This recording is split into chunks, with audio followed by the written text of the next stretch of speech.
Buenas. Hello, y'all. How are y'all doing? ¿Qué tal? ¿Qué onda? ¿Todo bien? Sí, claro. What's up, y'all? How are y'all doing? I hope y'all are well. Welcome back to another MOT Mondays. Moment of Transparency Mondays. Y'all know the drill. My name is Joshua Winfrey. I am your host. I'm glad to be back and for another podcast. This is what podcast 8. I might need to make sure I remember that because sometimes I forget when I'm titling and putting these things in on the YouTube channel. Yes, this will be podcast 8. You all blew up the last video. Well, I'll say blew up. It's just they're the largest numbers I've gotten in a day. Um, the last video I talked about me falling back into sin, and y'all know me. I'm gonna keep it real.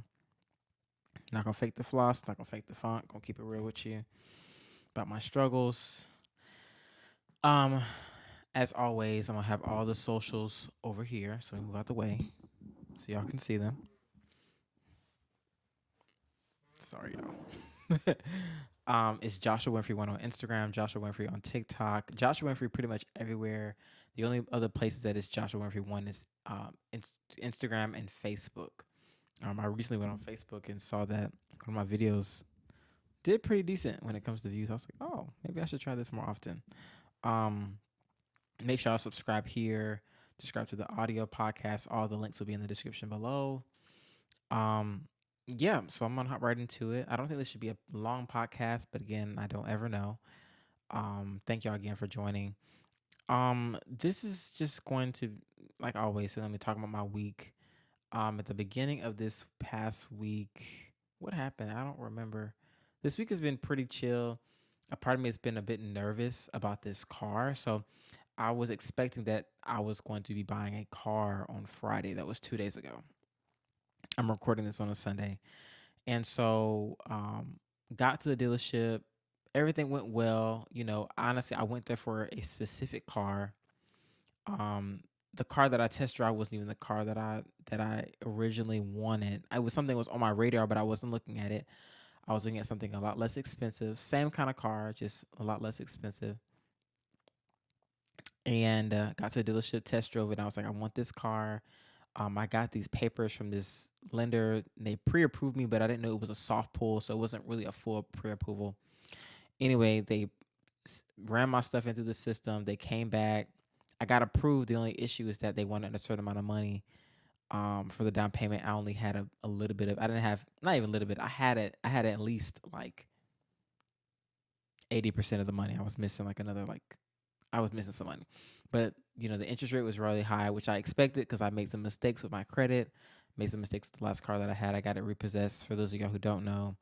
And so, I don't know. After I talked to my mom, I was just kind of like, Josh, like, just take a step back and look at everything that has happened this week because one of the things that God has been dealing with me about, not even just dealing with me, but something I'm learning in this season is just like I just can't make decisions and just move by my emotions. Like I just can't just do that only. I've got to be able to prove, these things that I'm feeling, that I'm sensing, right? I have to wait until the natural aligns with what I feel and what I see because sometimes we can feel things, we can see things, we can be real hyper spiritual, whatever the case is, but what you're feeling could either be an indicator of what's going on in you or it's an indicator of what's going on around you. But you don't know until whatever unfolds itself. I'm gonna give you an example. I don't want to use this as an example, but I'm gonna use it. I was feeling something a little off at my job. I really should not use this example. Lord, give me another example. Um, I'm just gonna use it. Lord, cover it. So this week, I guess this yeah, okay. This week, I was feeling something a little off in my team at work. And I remember just like in the back of my mind, like seeing it and feeling it. And I was like, I see this, I feel this. I was like, I'm not gonna worry about it. I don't have evidence. It's gonna unfold itself. Tell me why that evening it unfolded itself. That evening the next day. But it pulled itself, like it revealed itself. And I think sometimes I make knee jerk reactions off my feelings and off my emotions instead of waiting for whatever has happened to present itself. You know what I'm saying? Like, I think a lot of us, we have these dreams, we have these visions, God is speaking to us prophetically, or maybe it's not even that deep. Maybe it's just you're in your workplace and you feel something off between your boss and, one of your coworkers, or you may feel I don't know, you maybe just feel things, right? We literally, feelings are just an indicator, like I said, of what's going on either in you or around you. And sometimes, most of the time, it's what's going on in you and not what's on the outside of you.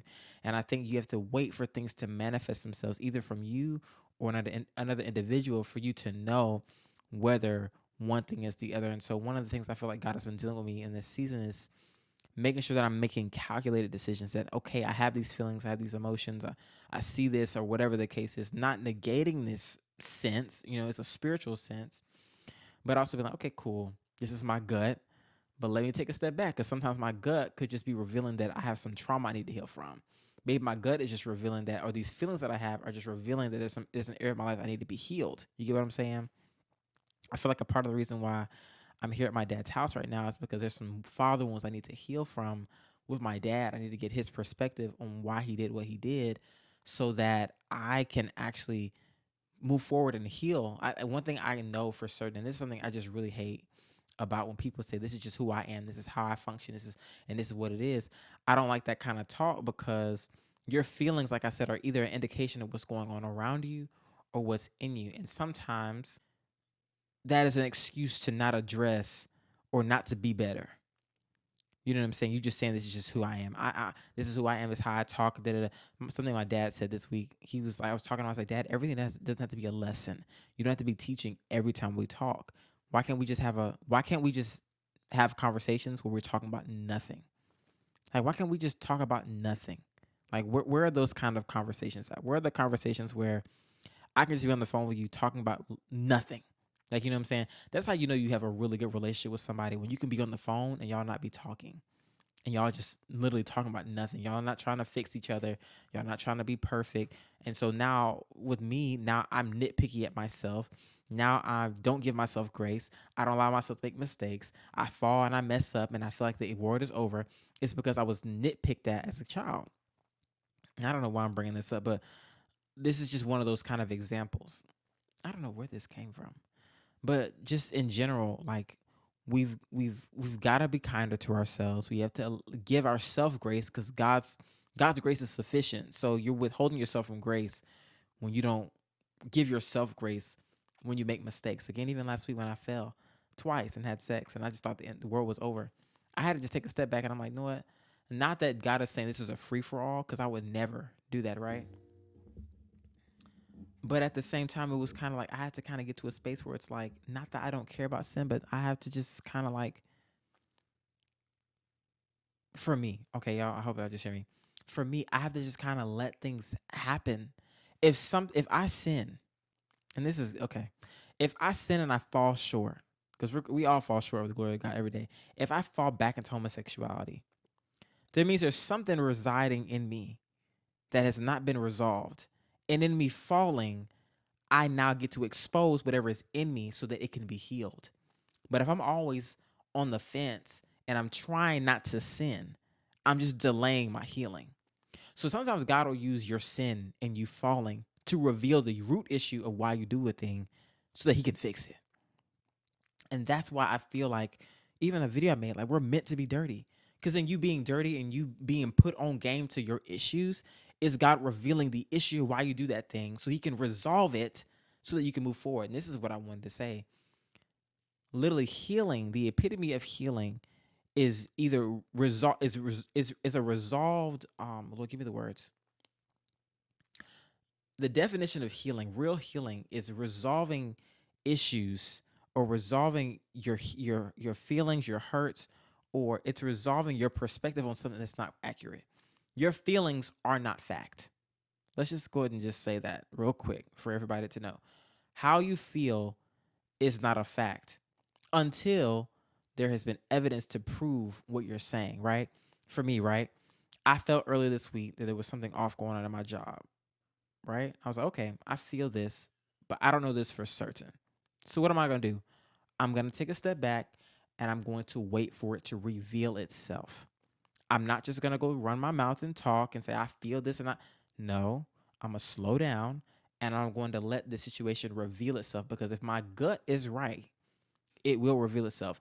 And it will either reveal itself through me because I have some unhealed trauma or some things in my heart that needs to be fixed, or it's going to be revealed into when outside of me, the people around me, the environment. And so we just got to get back to the root of, listen, I feel this way. This is why it's so important to communicate. We make up these assumptions and these things in our mind about what's going on around us, what people think or feel, instead of just going to them and asking them, "How do you feel about me?" Because I feel like you feel this way because you did X, Y, and Z. And they could say, "No, that's not what I meant. I meant X, Y, and Z," which means that this issue is an internal thing, and you interpret that behavior with they feel that a certain way about you because that's how you felt because somebody did that to you before. You get what I'm saying? But you could literally feel like there's something off, and it has nothing to do with what's on the inside of you, has something to do with what's on the outside of you. So, but again, you have to wait for that thing to manifest. Sometimes it manifests in the form of sin. Sometimes it manifests itself in the form of you falling. Sometimes it manifests itself in you falling from grace, but you cannot be healed unless it manifests itself. So stop running away from trying to sin. Sometimes, hate to say it like this, you gotta allow yourself to sin. You have to allow yourself to sin because God can't reveal, number one, who He is. Number two, the issue with what happened or why you did what you did without you ultimately falling. Because if you hold yourself from falling, that thing never gets revealed. And the goal of this life is to get closer to God and to become more like Him. The only way for Him to do that is for Him to expose the sin in your life and why you do a thing. That's it. So sometimes you have to allow yourself to fall. You have to allow yourself to be dirty. Don't allow the wilderness or the place where you're secluded and God has you away from people. Don't let that time away where it's just you and God make you super focused on the spiritual realm that you don't understand the practicality of how in you falling from grace, falling into sin, the beauty in you running to God in that and allowing Him to clean you.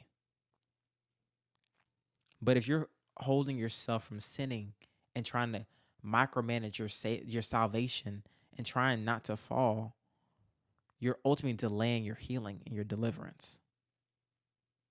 So allow yourself to fall. I don't know why we got on this, but just allow yourself to fall. Allow yourself to make the mistakes so that God can reveal the root. There's a root issue to why we do everything. It could be generational or it could just be your habits. It don't have to be everything isn't that deep.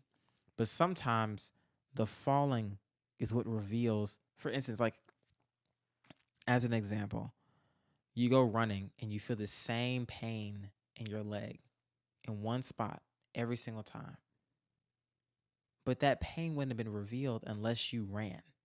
I don't know why that came to my mind, but just using that as an example, the pain and the hurt and the trials and the tribulation, everything that's happening in your life cannot be revealed lest you fall, lest something bad happens. So that thing, I wouldn't know that I have an issue with like making emotional decisions if I have not made mistakes with emotional decisions.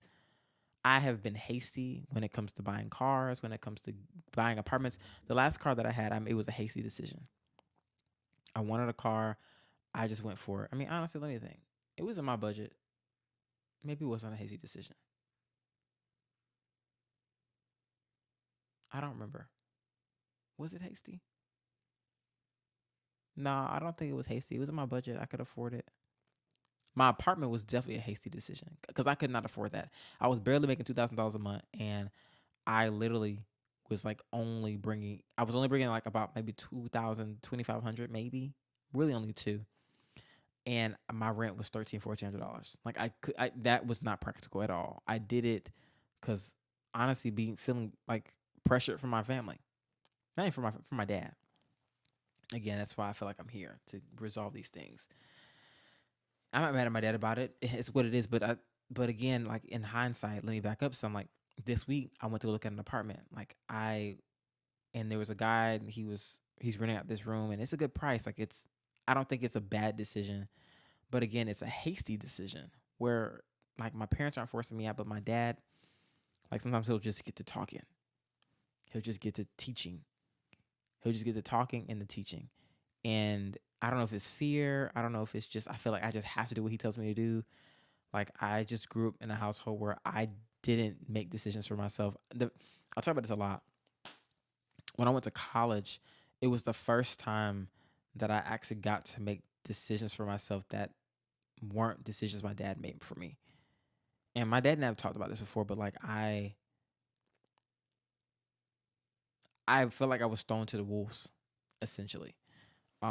Because I didn't grow up really being able to choose the kind of clothes that I wanted to wear, or the first time I ever chose the haircut that I wanted was like I think the day before my graduation of high school. Like choosing the food I wanted to eat was not a thing. Like I didn't do that. Like when we went out, my dad chose what we ate. Um, my classes, my dad chose those, and I fought him on it too. My mom kind of helped me out in the process too, and so there was some leeway in there as well with my mom, because my mom was like trying to give us that freedom to try to figure out who we are.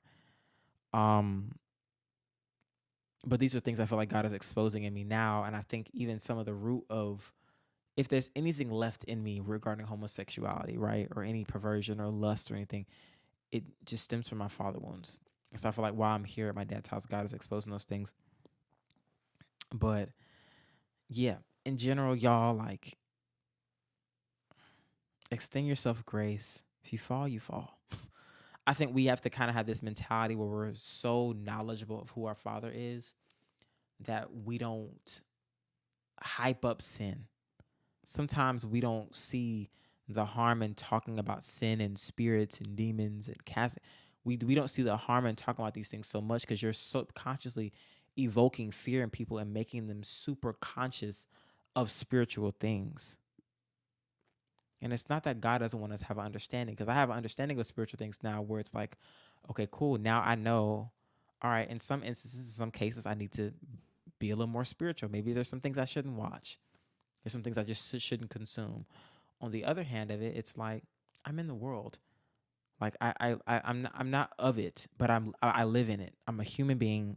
I have a fleshly body, and I'm meant to carry the Holy Spirit and express Him in these different places. I can't do that if I'm fixated and hyper spiritual, and I'm and all this stuff, and I'm ooh, you listen to secular music, ooh, you doing this, ooh, ooh. Like, one big red flag would for me in the past would have been like, no, I can't say that. I'm not gonna say that.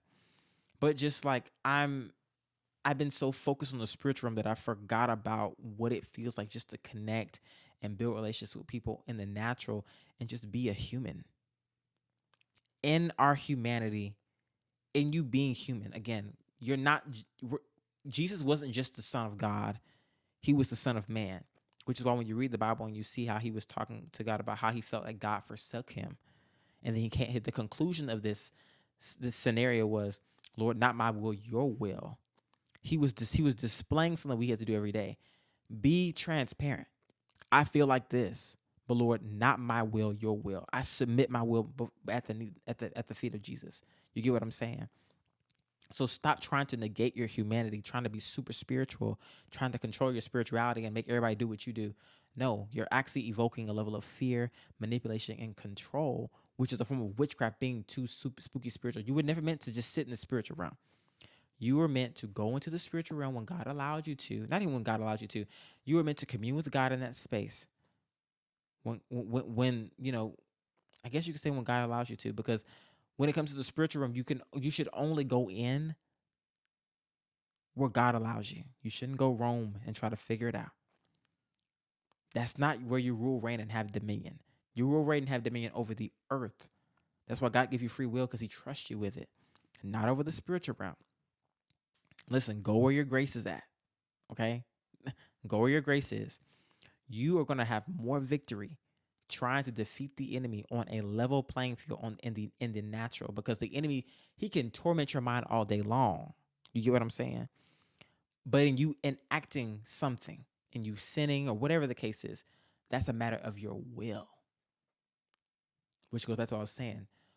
You have to be transparent with God. That's why I do this podcast. This is a way for me to just kind of sometimes get stuff out.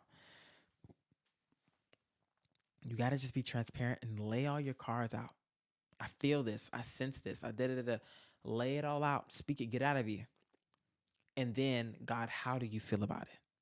You done got it all out and you receive how God feels about it. And that's the best form of deliverance.